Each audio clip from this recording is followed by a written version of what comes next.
我哋今日咧嚟到咗塔亞爾火山，呢座火山距離咧馬尼拉50公里左右啦，車程咧大約係2個鐘頭。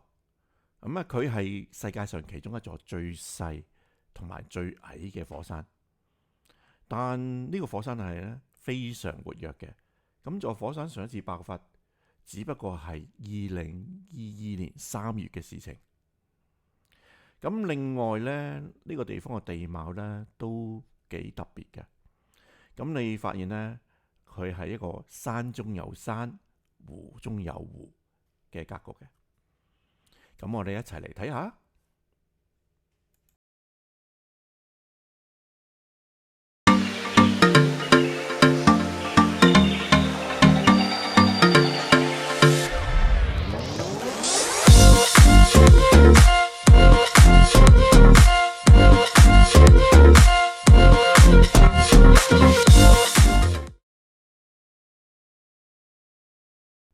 原本咧呢個火山咧係可以開放俾遊客咧上到個島上邊去參觀嘅，直至2019年底咧，遊客其實都可以坐船去到湖中，咁爬上去參觀火山口嘅。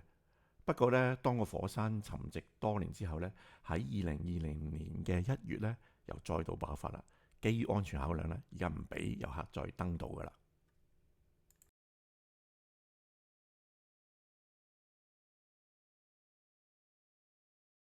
咁而家咧只可以隔岸咧去睇呢個火山，所以而家咧我哋嘗試咧用一個無人機去接近個火山口，等大家睇一睇。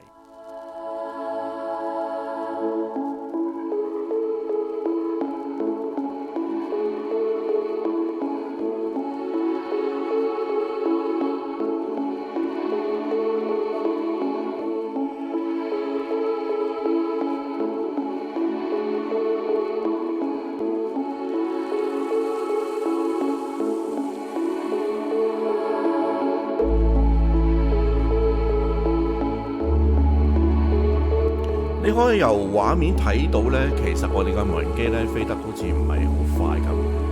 主要當日咧，因為遇上咧非常強嘅迎頭風啊。我哋睇睇咧，如果係咁咧，可能就要折返，因為咧驚個電池嗰個續航力唔夠。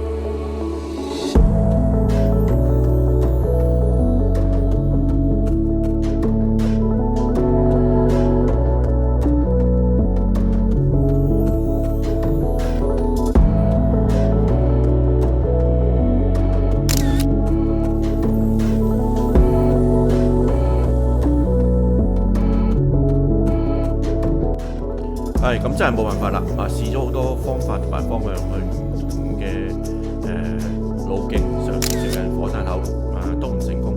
咁我哋而家要轉頭回頭去返我哋嘅出發地點啦。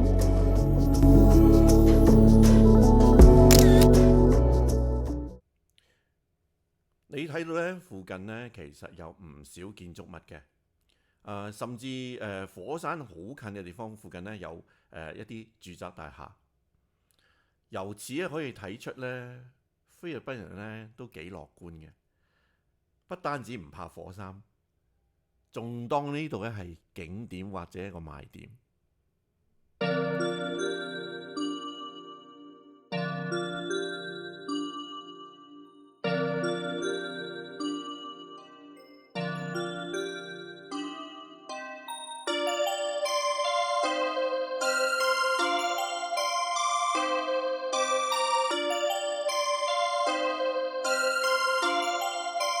Perfect, perfect.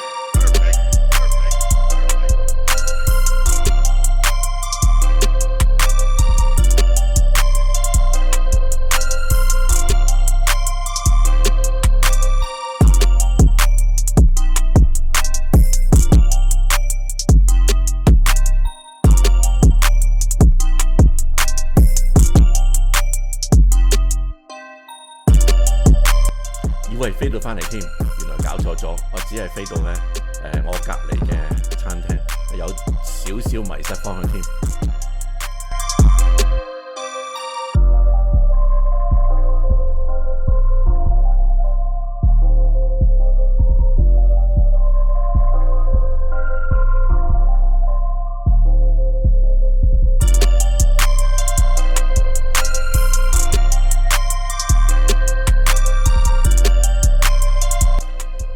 咧就轉翻方向，飛翻去咧我身處嘅正確嘅地方再揾地方點樣降落，因為真係風今日都比較大。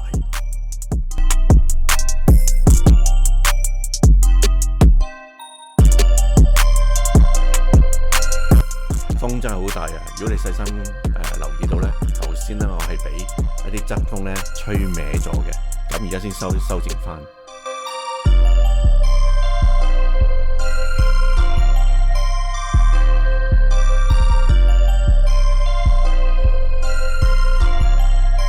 咁我哋而家逐漸咧靠向我哋降落嘅地點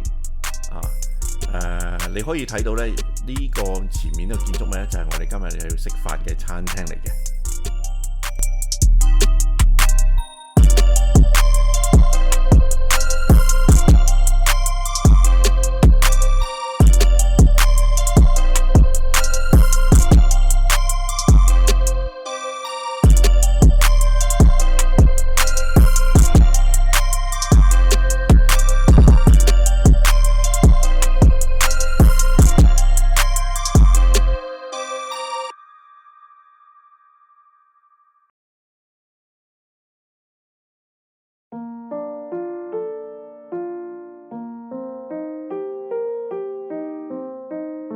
咁我哋開始下降嘅程序啦，行去到一定嘅高度之後呢，我就會慢慢靠近翻我身處嘅位置，咁再喺嗰度降落啦。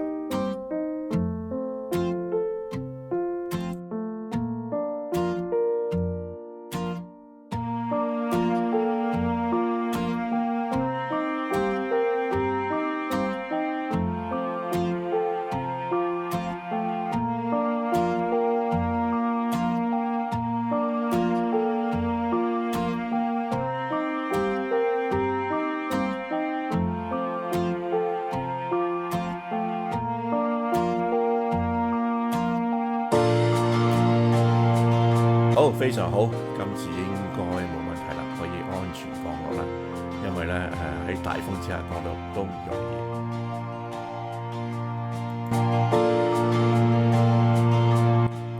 咁比較可惜啦，因為強風關係咧靠近唔到火山口，咁唯有咧用遠距離拍攝咧火山口啦，同埋啲水蒸氣噴發嘅情況。咁其實呢個火山咧真係非常活躍嘅。咁上一次爆發就只不過係2022年嘅3月底嘅事情嚟啫。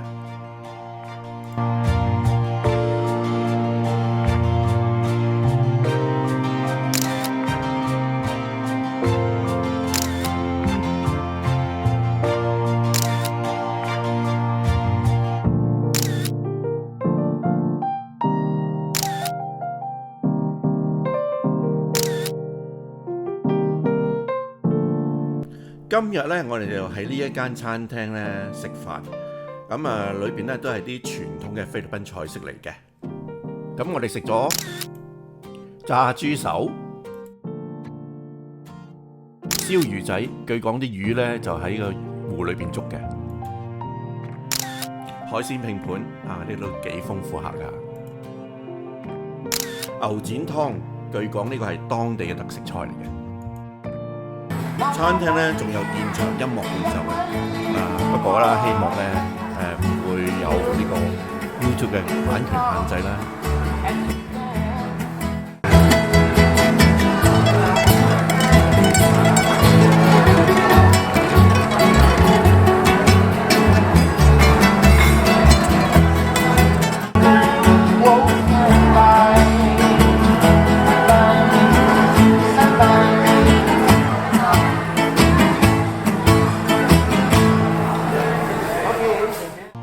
今日嘅分享內容咧已經完結啦，希望你點讚俾 like、訂閱、subscribe， 同埋最緊要係留言，多啲俾意見俾我哋。